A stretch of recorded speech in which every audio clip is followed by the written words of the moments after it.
अच्छा बेटा, तो पहले उसमें कहता है जी कि आप कैलकुलेट करें वैल्यू ऑन, जो आपके पास टेबल सामने है, और इसमें इंटरेस्ट वो पे कर रहा है एनुअली। हम एक एग्जांपल लेंगे जिसमें वो ए है, ए में उसकी पार वैल्यू 1000 है, कूपन इंटरेस्ट रेट 14% है, यील्ड टू मेच्योरिटी बेटा ये नंबर ऑफ इयर्स होते हैं। अगर परसेंटेज साथ ना दी हो, अगर यहाँ परसेंटेज दे देता तो फिर ये मार्केट रिटर्न होता है। खैर ये मैं आपसे टेस्ट तो नहीं करूंगा, लेकिन मैंने बस आपको बताना था यहाँ पर नंबर ऑफ ईयर। उसके बाद बेटा आपको कहता है रिक्वायर्ड रिटर्न आपका 12%।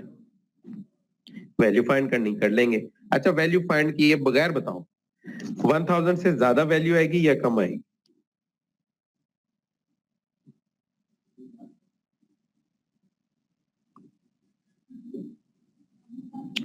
हाँ भाई, वैल्यू फाइंड किए बगैर बताओ 1000 से वैल्यू ज्यादा आएगी या कम आएगी? सर आई थिंक कम आएगी। कम आएगी, वाह जी वाह। शाहरुख नकवी भी कहता है कम आएगी। वो कहीं आप लोगों ने पढ़ना तो नहीं शुरू कर दिया है भाई? पढ़ना तो नहीं शुरू कर दिया कहीं तुम लोगों ने? नहीं सर, लास्ट लेक्चर की एस्टिमेशन है। तो बेटे लास्ट लेक्चर को ध्यान से देखो, ज्यादा आएगी। वजह ये है बेटा, कूपन रेट ज्यादा है मार्केट रेट से, रिक्वायर्ड रिटर्न से।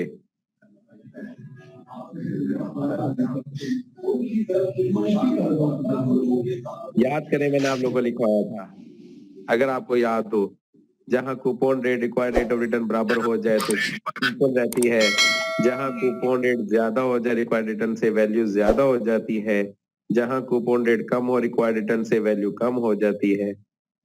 तो बेटा इसको थोड़ा सा देख लिया करो, कोई बात नहीं। अकॉर्डिंग बताया था जी हम देख रहे थे कि आपको पता है कि नहीं पता। हाँ जी बिल्कुल जी, बिल्कुल सही कह रहे हो। अच्छी बात है, टीचर का भी टेस्ट होना चाहिए। अच्छा बेटा, तो कम नहीं आएगी बेटा, ज्यादा आएगी। अच्छा अब इंटरेस्ट की जगह कितना आएगा खुद, अच्छा ये सही बता देना मुझे, इंटरेस्ट की जगह क्या वैल्यू लिखूं? इस आई की जगह क्या वैल्यू आएगी? 12% 0.12 लिखेंगे। वही आई इंटरेस्ट सही, की कूपन रेट का जगह इंटरेस्ट। कूपन रेट का इंटरेस्ट तो क्या है, 1000 पार वैल्यू है, आर का बता रहा हूँ। 140 आएगी बेटा इंटरेस्ट की जगह। फिर 1 माइनस 1 प्लस आर की जगह क्या आएगा? आर के तो बता रहा हूँ 14। भाई आर का 14 नहीं आएगा, रिक्वायर्ड रिटर्न है आर 12% माइनस एन की जगह क्या आएगा? रट्टा लगाया था भूल गए। 20। चलो शुक्र है ये रट्टा सही लगा हुआ है। प्लस पार वैल्यू 1000 ही बेटे, डिवाइडेड बाय 1 प्लस 12% की पावर 20।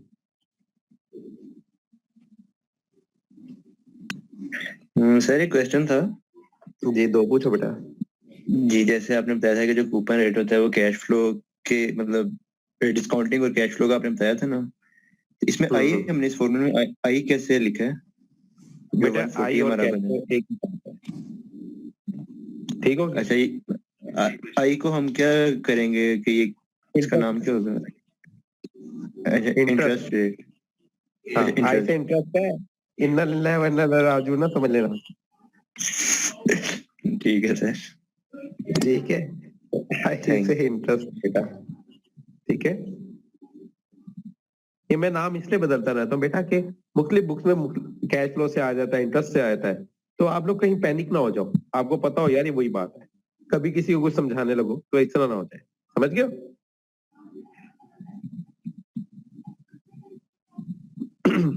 हाँ तो इसका टोटल हम आगे चलेंगे, ये बन गया बेटा, आगे चलते हैं। तो वी नोट हमारी वैल्यू इस तरह बन जाएगी 140 बेटे, ये आ जाएगा 1 माइनस 1.12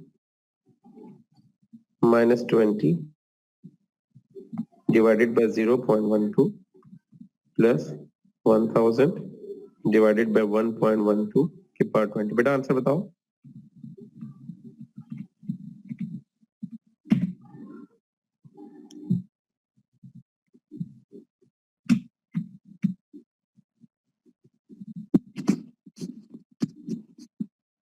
जी बेटा क्या आंसर आता है?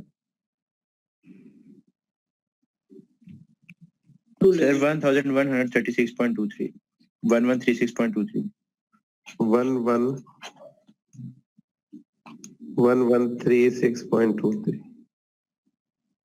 235 ठीक है। तो देखो 1000 से वैल्यू ज्यादा ही ना।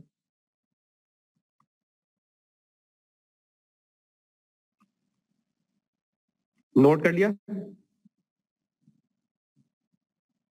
जी सर कर लिया।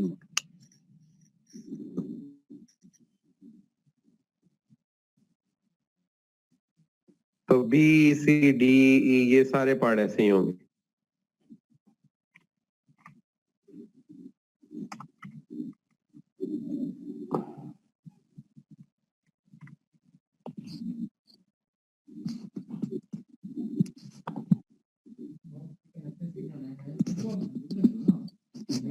ले जी, इसके बाद चलते हैं सीधा क्वेश्चन नंबर 4, फिर 5, फिर 3, फिर 2। क्वेश्चन नंबर 4 में आए, find the value. Ahmad Hasan Shabbir बेटा माइक पर आना जरा।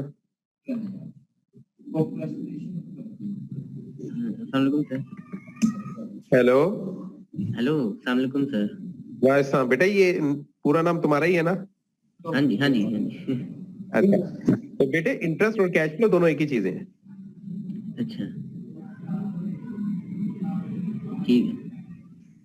ओके बेटे। 4 में आपसे कहता है find the value of a bond maturing in 6 year. आप वैल्यू करें जी बॉन्ड की जो कि 6 साल में मेच्योर हो जाएगा with A $1000 par value and A coupon interest rate of 10%, 5% paid semi annually. कहता है जनाब अली कि कूपन इंटरेस्ट रेट जो है बेटा वो 10% है, लेकिन सेमी एनुअली पेमेंट होती है 5% के हवाले से। तो अगर ये आपका जो बॉन्ड है बेटा ये 1000 का है, तो फिर वो कितना इंटरेस्ट पे कर रहा है 5% के हवाले से?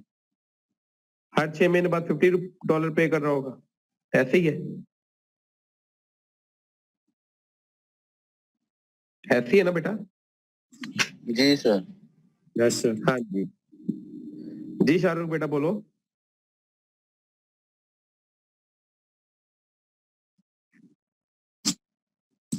जी शाहरुख बच्चे। जी वालेकुम सलाम। सर मेरा आपसे सवाल ये था कि अभी आपने उसको कहा है एमएसएम को कि कैश फ्लो और इंटरेस्ट रेट एक ही चीज है, ये कैसे सर? मेरे बच्चे तुझे मैंने जी सर। इंटरेस्ट की अमाउंट आ गई ₹1000, तेरे लिए तो कैश इनफ्लो हो गया ना। ये कैश में ही दूंगा ना इंटरेस्ट, और किस पे दूंगा मैं? जी सर। तो इस हवाले बॉन्ड में हम कैश फ्लो देख रहे हैं। तो बॉन्ड में 2 कैश फ्लोज हैं, एक वो पार वैल्यू वाला कैश फ्लो है और एक इंटरेस्ट कैश फ्लो है। इंटरेस्ट की जगह कैश फ्लो लिख दो, पार वैल्यू की जगह कैश फ्लो लिख दो। तुम्हें कॉन्सेप्ट पता होना चाहिए। सर यानी कि पार वैल्यू हमारी वो वैल्यू है जो हम शुरू में यानी कि पे करते हैं। नहीं, जो हमें हाँ पे करते हैं, लेकिन हमें मिलनी अब वो मेच्योरिटी टाइम पीरियड पे है। जी मिलेगी यानी कि बाद में, यानी कि जैसे हम बैंक में गए हमने जाके 1000 पे जमा करवा दिए, हाँ, उसका तो ये इंटरेस्ट कैश हमें यानी आउटफ्लो कि क्या? हर एक ड्यूरेशन के बाद मिलता रहेगा। बिल्कुल ऐसे ही है। ये कैश फ्लो है।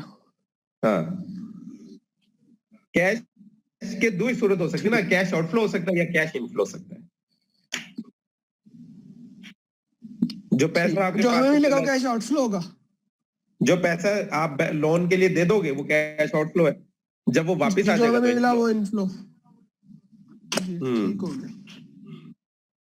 फ्लो हो गया ना, इन आपकी तरफ फ्लो हुआ वो। Okay sir. ओके बेटा। अच्छा बेटे, उसके बाद कहता है जनाब यदि कि 5% सैमनली पे किया जाता है, if the required rate on return on similar risk bond is 14%, annual interest 7% paid semi annual. सवाल क्या है जी समझने? सवाल बड़ा सीधा सा उसने आपको दे दिया। कहता है जी बात ये है कि एक बॉन्ड है और उसकी जो पार वैल्यू बेटा वो है $1000।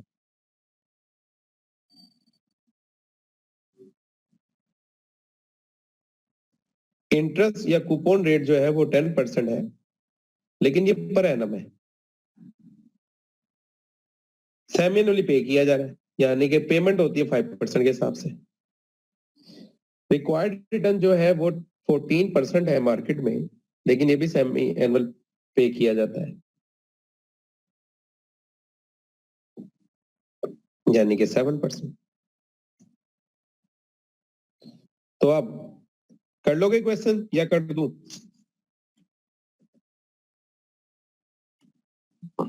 सर अब करने क्लियर हो जाएगा, हम करेंगे, गलत होगा पहले हाथ। अच्छा चलो, यहां तक समझ में आ गई बात?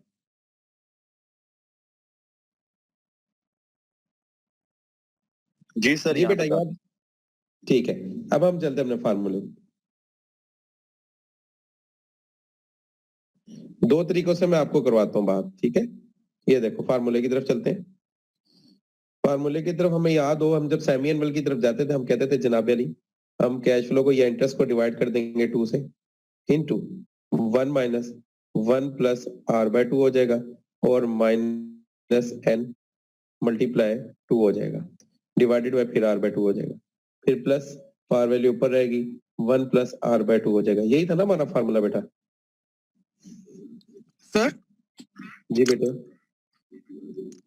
सर वो वाला बेटर नहीं था कि हम ऊपर ही सबको हाफ कर दें फॉर्मूले को हाँ, डिस्टर्ब करने के बजाय? इसलिए क्या ना, हाँ वो किया ना मैंने ऊपर हाफ, तो बच्चों को समझाने के लिए करना हो। अब जैसे देखो ये आई बाय 2 लिखा हुआ है, तो आई हमारा अगर 10% है फर्ज करो, तो 2 से डिवाइड करो तो 5% वापिस ही आ जाएगा ना, इसलिए हम पहले ही कर लेते हैं, हम बाद में फार्मूले में क्यों चेंज करते फिर? यही कहना चाह रहे हो ना शाहरुख? Yes sir. हाँ तो वो मैंने पहले इसलिए तो वो करके दिया था आपको। तो फार्मूले में हमारा इंटरेस्ट क्या आएगा? देखो इंटरेस्ट उसने कहा सेमी एनुअल पे होगा, अगर आपका 1000 वैल्यू है तो सेमी एनुअल तो 5% है, तो ये कितना आ जाएगा 50।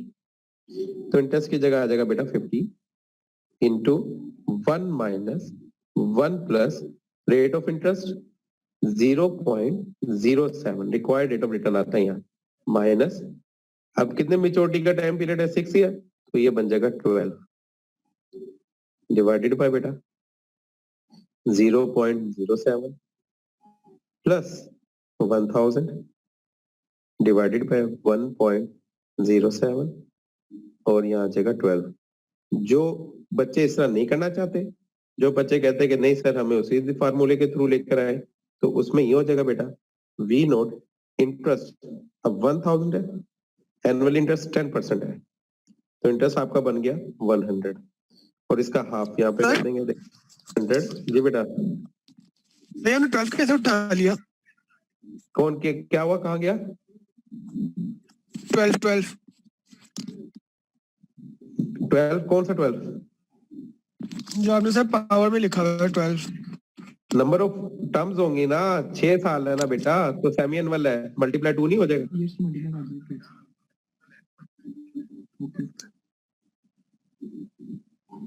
ठीक हो गया। ये आ गया जी। उसके बाद 1 minus 1 plus rate of interest required 14% है, डिवाइडेड बाय 2 कर लो, माइनस n मल्टीप्लाई बाय 2 कर लो, डिवाइडेड बाय फिर नीचे आ जाओ 0.14 डिवाइडेड बाय 2 कर लो, फिर प्लस पावर वैल्यू में आ जाओ 1000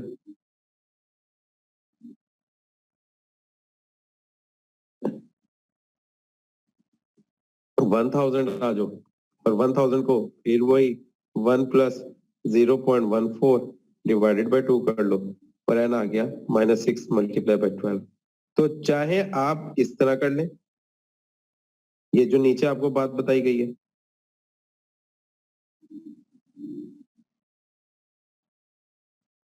ठीक हो गया बेटे? तो चाहे आप जो है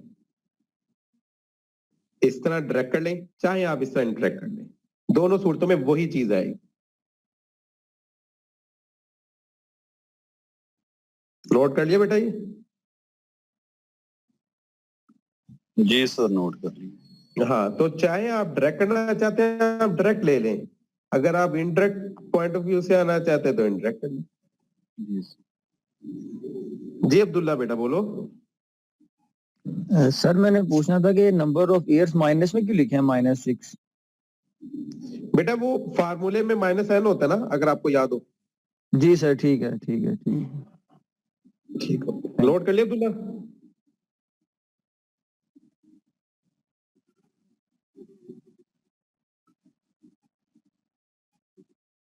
और नंबर ऑफ ईयर्स की क्यों नहीं तुझे समझ आ रही? शाहरुख मुझे एक बात बता, कितने ईयर्स हैं जिसमें मिच्योर होगा ये?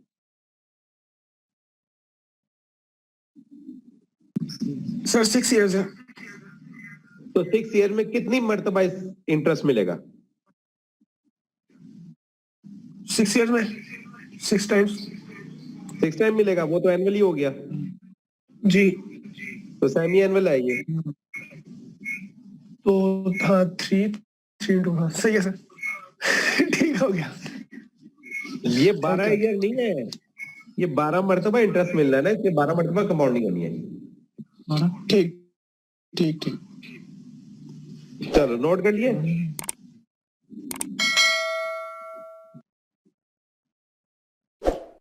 Yes sir. आंसर क्या है?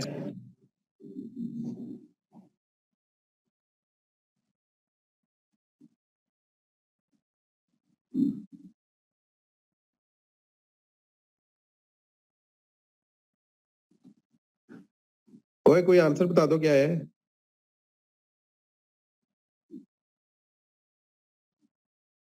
चलो नहीं बताना, अगला क्वेश्चन करते हैं।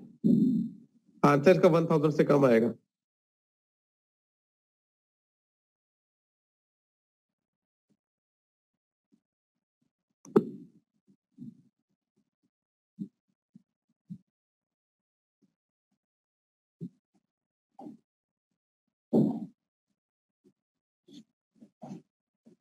लो जी, क्वेश्चन नंबर 5।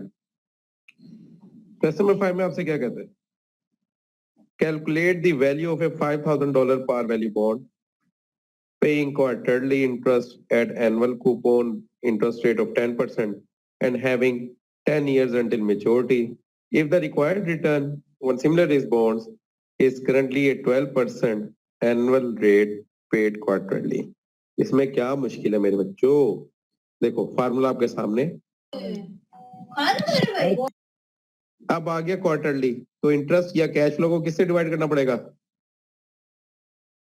सर 4 से। शाबाश। तो इसका मतलब ये फार्मूला इस तरह बनता जाएगा, 1 plus required return divided by 4 minus n multiply 4 divided by 0. किधर गए हम?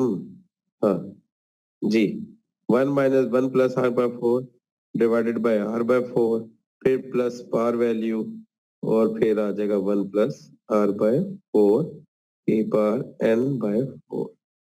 तो हमारे पास जो इंटरेस्ट है $5000 है ना बेटा, तो $5000 का जो 10% है वो कितना होता है जी? एनुअल अगर इंटरेस्ट देखें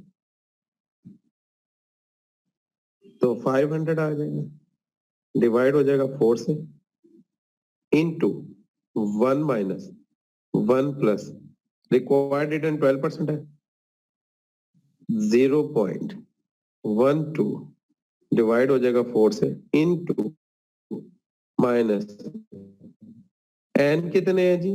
कितने साल हैं? 10 साल, ज़रब 4,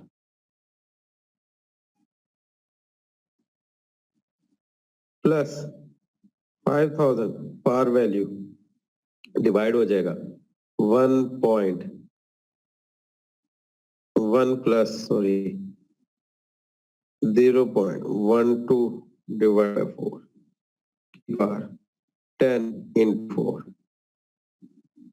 जी बेटा यहाँ तक नोट कर लिया?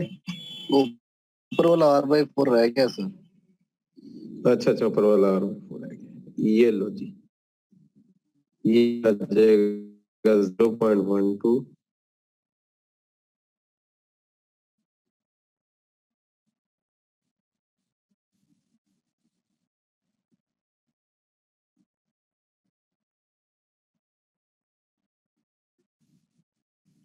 जी बेटे यहाँ तक नोट कर लिया है? जी सर। अच्छा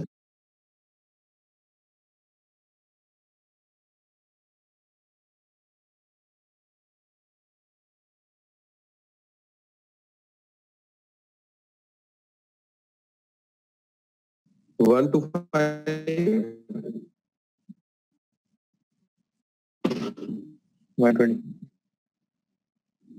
1 माइनस ये हो जाएगा 1 प्लस 0.03 और ये हो जाएगा -10 इंटू ये -40 हो जाएगा डिवाइडेड बाय 0.03 और प्लस 5000 डिवाइडेड बाय 1.1 प्लस 0.03 बेटा इंटू 40।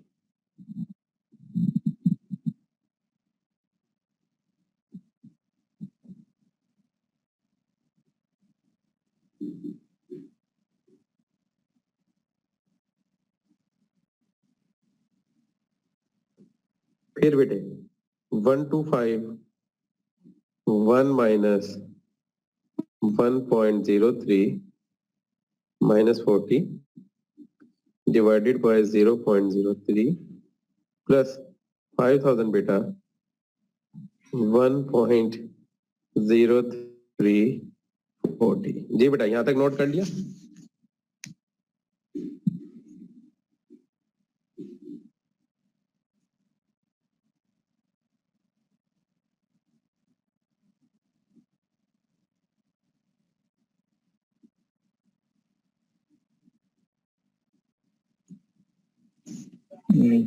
यस सर, नोट कर लिया। आंसर आ रहा है 4422.124। हाँ 22.124। ठीक हो गया। 5000 से कम ही आना था, रिक्वायर्ड रिटर्न ज्यादा है। रिक्वायर्ड ज्यादा है, यस। हाँ कूपन से ज्यादा है ना, तो 5000 से कम ही आना था बेटा आंसर। वो जो लास्ट टाइम जिस पॉइंट में फंस गए थे ना, वो मुझे समझ आ गई थी वो क्या बात है, वो करेंगे इंशाल्लाह डिस्कस को भी। अच्छा बेटा यहां तक हम आ गए। अब आ जाओ क्वेश्चन नंबर 3। ये आपने खुद करना है, बता देता हूं इसमें करना क्या। प्रैक्टिस क्वेश्चन है ये basically. Question number 3 practice question कहता है G lane person is investing in either of two outstanding bonds. The bond have $1,000 value. फर्ज करें एक बॉन्ड ए है एक है, दोनों की par वैल्यू सेम है। ठीक हो गया बेटा? आगे आपसे क्या कहता है? कहता है जी एन 11% कूपन इंटरेस्ट रेट्स और दो का रेट भी कूपन रेट सेम है and pay annual interest and interest भी वो एनुअली पे करते हैं। Bond A has exactly 5 years to maturity and bond B has 15 years to maturity. बस मैच्योरिटी टाइम पीरियड में फर्क डाल दो। ए के 5 साल, बी के 5 साल है। तो ए पर जो बॉन्ड ए, बेटा माइक ऑफ रखो। हो गए?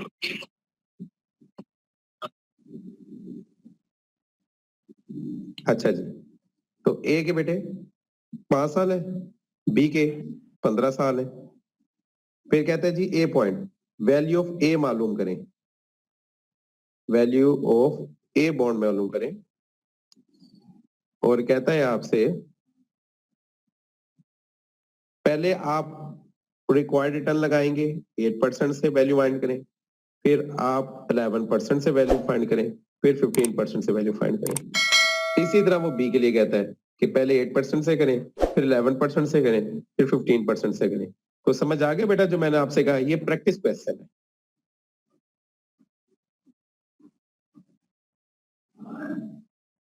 नथिंग एल्स, और इसमें कुछ नहीं था, वो वही एनुअल रिटर्न है।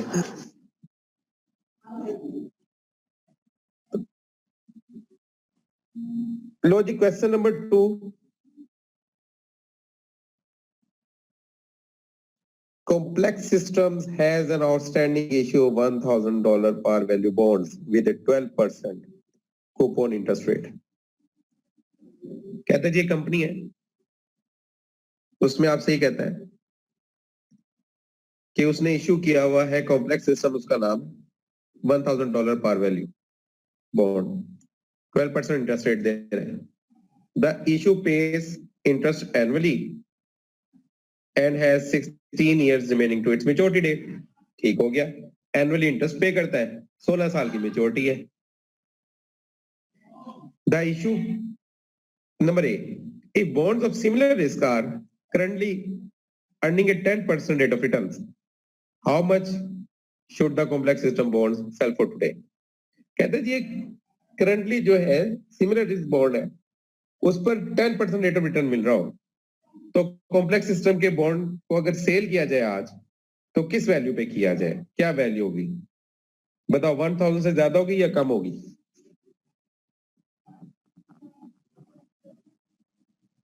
$1,000 से ज्यादा होगी, कम होगी? कम होगी कहते सर, जी है कम होगी। ओए ज्यादा होगी अल्लाह के बंदे। देख 1000 है कॉम्प्लेक्स सिस्टम के बॉन्ड की इशू, इसका कूपन रेट 12% है कूपन रेट, और जो मार्केट में इस वक्त रिक्वायर्ड रिटर्न रेट मिल रहा है वो 10% है, क्योंकि इस मार्केट वाले जो बॉन्ड्स है वो तो 10% दे रहे हैं, तो कूपन रेट कॉम्प्लेक्स सिस्टम का ज्यादा है। तो इसका मतलब ये हुआ कि इसकी वैल्यू ज्यादा होगी, कुछ 1000 से ऊपर ही होगी जिस पर सेल किया जाएगा। तो क्या वैल्यू होगी? फार्मूला आपको पता है बेटा, समझ आया क्वेश्चन?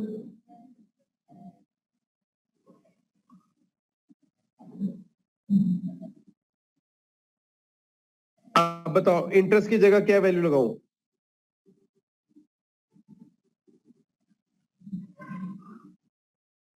हाँ जी, इंटरेस्ट की जगह क्या वैल्यू लगाएं?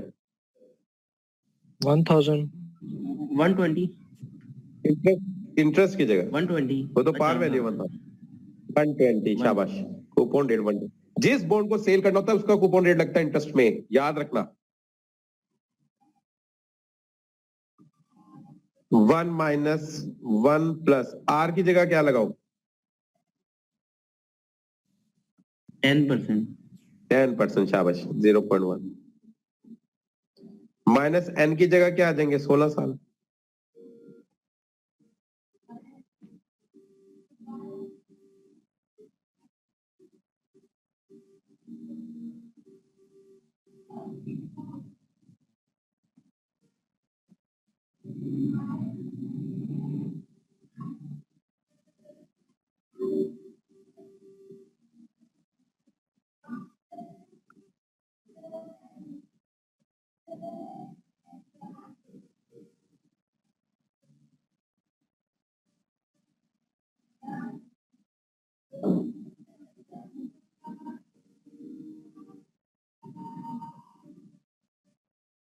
जी बेटा, नोट कर लिया?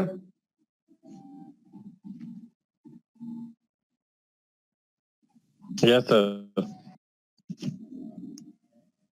तो जो वैल्यू आएगी वो उस कॉम्प्लेक्स सिस्टम बॉन्ड की वैल्यू।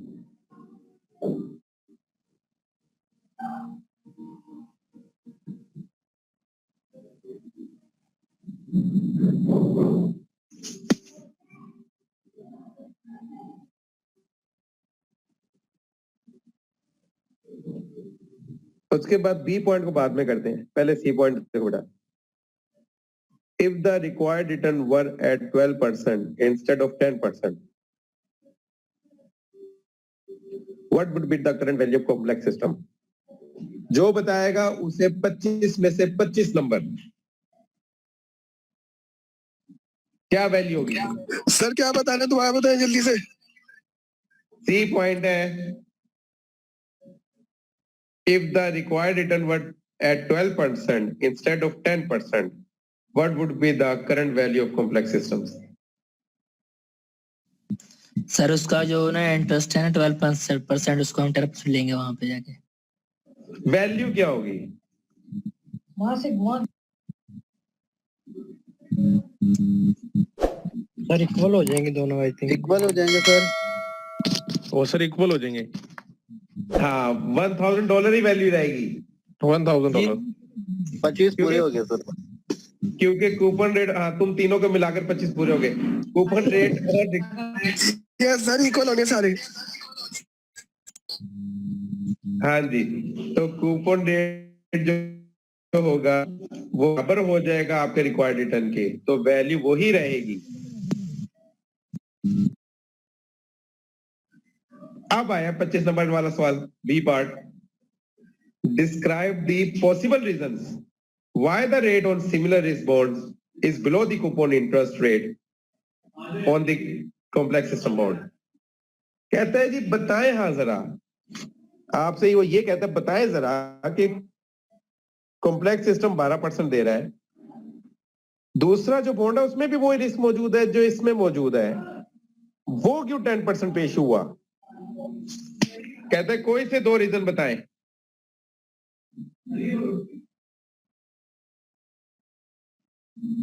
कोई से दो reason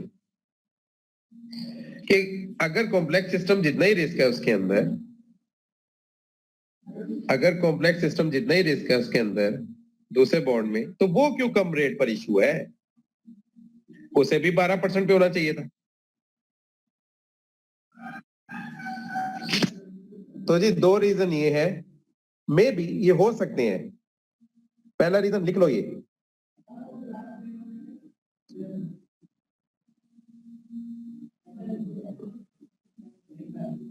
demand and supply of money, ये पहला पॉइंट हो गया। बाद में समझाता हूं, नोट कर लिया बेटा?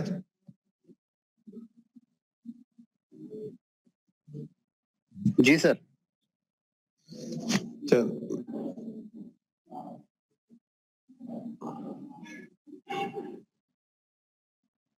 नंबर 2,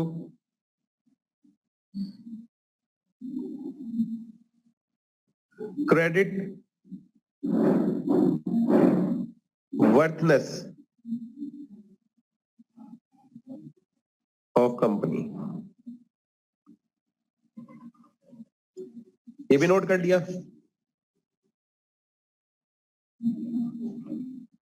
जी बेटा ये भी नोट कर लिया?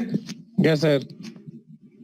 तो पहले पॉइंट में जो लिखा है बेटा, creditworthiness of the company से मुराद क्या है? Oh sorry, demand supply demand of money से मुराद क्या है? देखो बेटा, एक जनरल रूल है, जब लोग लोन लेने आते हैं ना बोरोवर्स, तो दूसरी तरफ है लेंडर्स जिन्होंने लोन देना है। बोरोवर्स अगर कम हो, लैंडर्स ज्यादा हो जाए, तो सप्लाई ऑफ मनी बढ़ जाती है।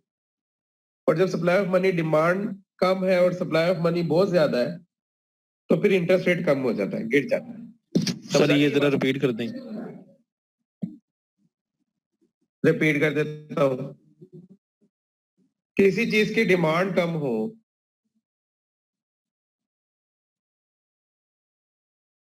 कंपनी के हवाले से बताया था, कंपनी इतना लोन नहीं लेना चाहती, कंपनीज इतना लोन नहीं लेना चाहती हैं, लेकिन लोन देने वाले बहुत हो गए हैं। यानी लोन देने की डिमांड बहुत है, लोन लेने की डिमांड ज्यादा नहीं, तो इंटरेस्ट रेट कम हो जाता है। कम इंटरेस्ट पर भी लोग लोन दे देते हैं, क्योंकि इतनी सप्लाई है, लोगों का पैसा इतना है, वो कहते हैं इन्वेस्ट करो, इस रेट पर भी इन्वेस्ट करना पड़ेगा, करो। जाहिर बात है, एक चीज है, तो एक तो ये हो गया। दूसरी क्रेडिट वर्थनेस भी हो सकती है, कंपनी की रेप्यूट बहुत अच्छी है, कंपनी में पैसे रख दो, डूबने के चांस जो रिस्क है उसका रिस्क उतना ही है, उसका भी डेट वही है जो दूसरी कंपनी का डेट है, यानी कि कॉम्प्लेक्स सिस्टम का, लेकिन इसके प्रॉफिट्स बहुत अच्छी हैं। तो प्रॉफिट्स अगर अच्छी हैं तो उन्हें लगता है कि यार कम रेट पर भी इन्हें देना पड़े ना तो दे दो, इनके प्रॉफिट इतना ही है, दे जाएंगे हमें वापस। ये भी एक वजह होगी, समझ आ गया? रिस्क बेशक दोनों में सेम हो, लेकिन अगर प्रॉफिट ज्यादा होंगे ना तो वो हमें क्रेडिट वर्थनेस उसकी कंपनी की वजह से हमें करनी पड़ती है। आपको पता है एक रेशियो होती है, उसे कहते हैं डेटर्स टर्नओवर रेशियो, पता है इसका? डीटीओ का, डेटर्स टर्नओवर रेशियो।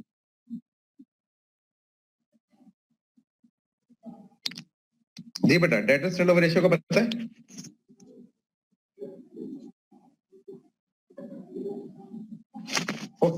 क्या लोग हो तुम?